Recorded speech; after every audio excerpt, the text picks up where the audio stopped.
বিসমিল্লাহ, আলহামদুলিল্লাহ, ওয়াসসালাতু ওয়াসসালামু আলা রাসূলিল্লাহ ওয়া বা'দ। ছোট বাচ্চাদের মসজিদে যাওয়া নিয়ে আমাদের সমাজে এক শ্রেণীর মুসল্লিদের একটা বিতৃষ্ণা ভাব রয়েছে এবং মুসল্লিদের মধ্যে থেকে একটা অংশ বাচ্চাদের সাথে খুবই খারাপ ব্যবহার করেন। এমনভাবে চিৎকার চেঁচামেচি এবং রূঢ় ব্যবহার তারা বাচ্চাদের প্রতি দেখান যে কোনো বাচ্চা যদি এগুলোর শিকার হয় তার মসজিদের প্রতি বিতৃষ্ণা তৈরি হবে, সলাতের প্রতি বিতৃষ্ণা তৈরি হবে এবং দিনকে দিন মুসলিমদের চরিত্র ও আখলাক নিয়ে তার সন্দেহ তৈরি হবে। এমনকি এই বাচ্চা কোনো এক সময়ে ইসলামের প্রতি ঘৃণা বিদ্বেষ জন্মাতে জন্মাতে নাস্তিক মুরতাদ হয়ে যেতে পারে। চতুর্দিকে ফিতনা যখন আমাদেরকে জেঁকে বসেছে, চতুর্দিক থেকে যখন আমাদের প্রজন্মকে নষ্ট করার পায়তারা করছে, এই মুহূর্তে আমরা মুসলিমরা নিজেদের আচার আচরণ, আমাদের মসজিদগুলোতে শিশু বান্ধব, মুসল্লি বান্ধব পরিবেশ তৈরি করা, এই ব্যাপারগুলোতে গুরুত্ব দিচ্ছি না। অনেক সময় দেখা যায় একটা বাচ্চা মসজিদে ঢোকার পরে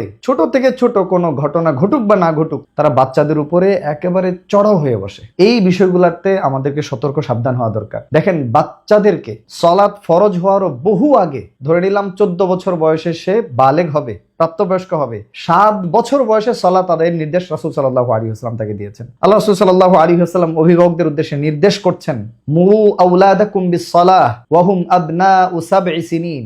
তোমাদের সন্তানদেরকে 7 বছর বয়সেই সালাতের নির্দেশ দিয়ে দাও। ওয়াদরিবুহুম আলাইহা ওয়া হুম আবনাউ 10 সিনিন। 10 বছর বয়স হলে তাদেরকে সালাত না আদায়ে প্রহার করো, মৃদু প্রহার করো প্রয়োজনে। তাহলে বাচ্চাদেরকে সলাতের নির্দেশ দিতে হবে, ছোটবেলা থেকে তাদেরকে মসজিদ নিয়ে যাওয়ার ব্যাপারে অভ্যস্ত করতে হবে। শাইখ আল উসাইমিন রাহিমাহুল্লাহকে জিজ্ঞেস করা হয়েছিল যে অনেক সময় ছোট বাচ্চা যাদের সিন্নুত তামিজ বা ভালো মন্দ পার্থক্য করার বয়সও হয় নাই, এরকম বাচ্চাকে মসজিদে নিয়ে যাওয়া যাবে কিনা। ফাতোয়া আপনারা জানেন যে বাচ্চা যদি অন্য মুসল্লিদেরকে বিরক্ত না করে, ডিস্টার্ব না করে, তাকে যদি বোঝানো যায়, নিয়ন্ত্রণ করা যায়, তাহলে ওই বাচ্চাকে মসজিদে নিয়ে যেতে কোনো অসুবিধা নাই। বয়স এখানে ম্যাটার করে না। এবং আলহামদুলিল্লাহ আমি দেখেছি 4 বছর বয়সে বাচ্চাকে মসজিদে নিয়ে নিয়ন্ত্রণে রাখা যায়। খুবই সম্ভব, যদি বাবার সাথে থাকেন, যদি বড়রা তাদেরকে সহযোগিতা করে, তাদেরকে স্পেস দেয়, বুঝায়, কোনো অসুবিধা হয় না। কিন্তু দুঃখজনক, আমরা বাচ্চাদেরকে খুবই রূঢ় ব্যবহারের মাধ্যমে বিষিয়ে তুলছি তাদের কাছে সলাত এবং মসজিদে যাওয়ার পরিবেশটাকে। অথচ আপনি জানেন না যে একটা বাচ্চা মসজিদে যাওয়ার জন্য কি পরিমাণ আগ্রহী, বাবার সাথে, ভাইয়ের সাথে মসজিদে যাবে। এই বাচ্চার জন্য এটা একটা কত বড় আনন্দের ব্যাপার এবং এটা তার ভবিষ্যৎ জীবনে কত বড় পরিবর্তন আনবে তার জীবনে, আপনি কল্পনা করতে পারবেন।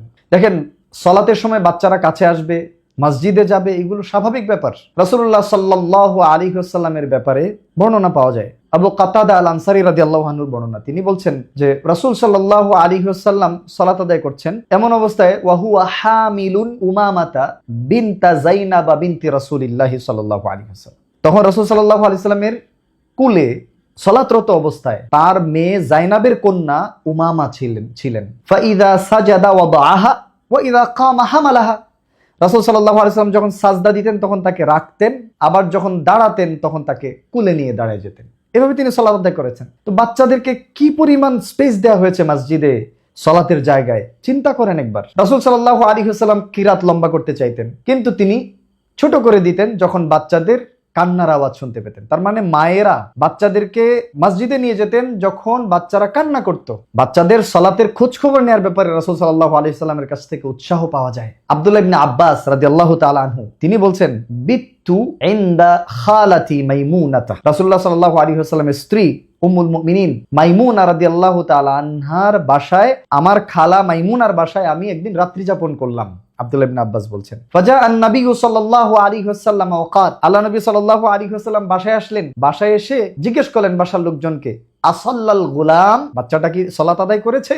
কালু নাআম। বাসার লোকজন উত্তর দিয়েছে, হ্যাঁ, সে সালাত আদায় করেছে। তার মানে বাসায় বাচ্চাদের সালাত আদায়ের খোঁজ খবর নিতেন তিনি। সুবহানাল্লাহ। মসজিদে যদি বাচ্চারা কোনো উচ্ছৃঙ্খল আচরণ করে, সেটা সংশোধনের নিশ্চয়ই কোনো উপায় আছে। সেটা কি?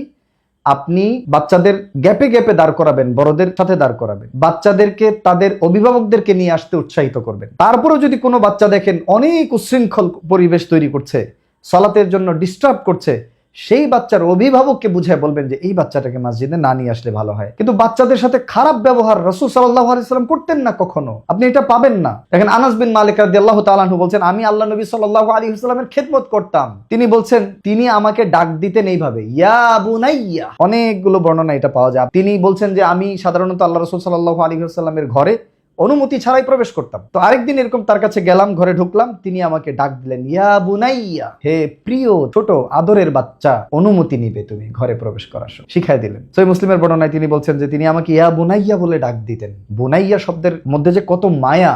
ইব্রাহিম আলাইহিস সালাম ইসমাঈল আলাইহিস সালামকে বলেছিলেন, কোরআন খোলেন, বলছিলেন যে হে প্রিয় বাচ্চা, প্রিয় সন্তান, আমি স্বপ্নে দেখেছি এই এই এই গল্প আপনারা জানেন, ইন্নী আরা ফিল মানামি আন্নী আযবাহুকা ফানজুর মাযা তারা, আমি জবাই করছি, স্বপ্নে দেখেছি তোমার, কি করব বলো। তো এই যে সন্তানকে বা ছোটদেরকে আদর করে ডাকা, এটা খুব জরুরি। রূঢ় ব্যবহার কখনো করবেন না। আজকে আমার মসজিদে যেখানে আমি সালাত আদায় করি, বাচ্চাকে নিয়ে গিয়েছি, খুবই তিক্ত একটা অভিজ্ঞতা আমার আজকে হয়েছে। আমরা বাসা থেকে ওযু করে যাই, বাচ্চা যখন জুতা রেখে মসজিদে প্রবেশ করবে, বারান্দায় আছে, একজন বয়স্ক মানুষ দূর থেকে তার দিকে তেড়ে এসেছে, হাত দিয়ে এমন করছে, আমি গ্লাসের বাইরে ভিতর থেকে দেখছি, আমি মসজিদে ঢুকে গিয়েছি, সে এমন করছে যে যা ওইদিকে যা, ওযু করে আয়। মানে উনি কি শিখাচ্ছেন? কি ধরনের আচরণ হতে পারে এটা আমি জানি না। আচ্ছা ধরে নিলাম উনি বাচ্চাদের ওযু নিয়ে খুব চিন্তিত। কেন ওনার এত চিন্তিত হতে হবে? এই বাচ্চা তো সালাত ফরজ হয় না, 9 বছর বয়স বাচ্চা। তারপরেও যদি উনি শিখাতে চাইতেন, উনি আদর করে বলতেন, বাবা তোমার কি ওযু আছে, একা এসেছো নাকি বাবার সাথে এসেছো, সুন্দর করে বলতে পারেন। তিনি সেটা করেন নাই।